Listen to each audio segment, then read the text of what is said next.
In this video, I'm gonna be showing you how to repost on TikTok. To repost on TikTok is very simple. The first thing you want to do, you want to open up your TikTok app. So let's open up my TikTok account over here. So once you open up your TikTok app, then it will take you to the TikTok homepage. So what you want to do on this TikTok homepage, you want to look for the video you want to repost. That is, you want to look for the video that you want to reshare. So once you get the video you want to repost, then if you check the bottom right side, you are going to see an arrow over there. I want you to tap on that arrow.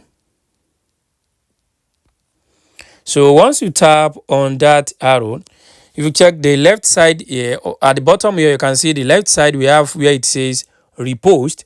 You just want to tap on this repost, and this video or this particular content will be reposted to your followers on TikTok. So guys, this is how to actually repost a post or repost a particular content on TikTok.